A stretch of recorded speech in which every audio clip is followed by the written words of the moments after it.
ഒരു സലൂൺ നടത്തുന്ന സ്ത്രീയാണ്. അപ്പം അവരിപ്പോൾ പ്രതികരിച്ചിട്ടുണ്ട്, ഇയാൾക്ക് വട്ടാണോ എന്ന് പ്രതികരിച്ചിട്ടുണ്ട്. നേരത്തെ ഒരു അമേരിക്കൻ നടിയും പറഞ്ഞിട്ടുണ്ട്, ഇയാളൊരു രാജ്യദ്രോഹിയാണ്, ഇയാളെ കൊണ്ട് കോൺഗ്രസിനെ രക്ഷിക്കാൻ പറ്റിയില്ല. ഇന്ത്യക്കെതിരായിട്ടുള്ള എന്തെങ്കിലും പ്രശ്നങ്ങളാണെങ്കിൽ അതിന് വേണ്ടിയിട്ട് അദ്ദേഹത്തിനെ പാകിസ്ഥാന് വേണമെങ്കിൽ സ്വീകരിച്ചുകൊണ്ട് ഇന്ത്യക്കെതിരായിട്ടുള്ള ദേശവിരുദ്ധ പ്രസ്ഥാനങ്ങളൊക്കെ പ്രസ്താവനകൾ നടത്താനും വേണമെങ്കിൽ ഉപയോഗിക്കാം.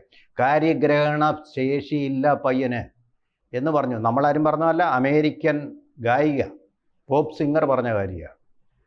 അപ്പോൾ ഇങ്ങനെയുള്ള സ്വീകരണങ്ങളൊക്കെ അദ്ദേഹത്തിന് കിട്ടുന്നുണ്ട്. ഇങ്ങനെയൊക്കെ പുരസ്കാര ലബ്ധികളൊക്കെ വാങ്ങിച്ചുകൊണ്ട് മുന്നേറുക. ഇനി ഞാനൊരു കാര്യം പറയാം. ഇനിയിപ്പോൾ കർണാടകത്തെക്കുറിച്ച് പറഞ്ഞു, ഇങ്ങനെ മഹാരാഷ്ട്രയെക്കുറിച്ച് പറഞ്ഞു. അപ്പം മൂന്നാമത്തേതാണ് ഹരിയാന. അതായിരിക്കണം അദ്ദേഹം ഉദ്ദേശിച്ച ഹൈഡ്രജൻ ബോംബ്. എലിവാണം പോലെ, ചീറ്റുന്ന എലിവാണം പോലെ ചീറ്റി അങ്ങ് പോയി, എങ്ങ് വേശിയില്ല. അതല്ലേ രാജിവെക്കാതിരിക്കുന്നത്? രാജിവെപ്പിക്കാൻ തന്നെ ചെയ്തതാണ്. അവിടെ അനക്കമില്ല, കൂസലില്ല.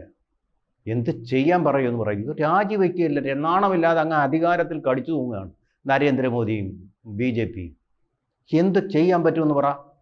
ഇനിയിപ്പോൾ മിക്കവാറും അടുത്ത ജനറേഷൻ ബോംബും കൂടെ പുള്ളി കൊണ്ടുവരും. അതെപ്പോഴായിരിക്കും എന്ന് പറയാം? ബീഹാർ തെരഞ്ഞെടുപ്പിന് ശേഷം. അത് ഉടനെയൊന്നും ഉണ്ടാവില്ല.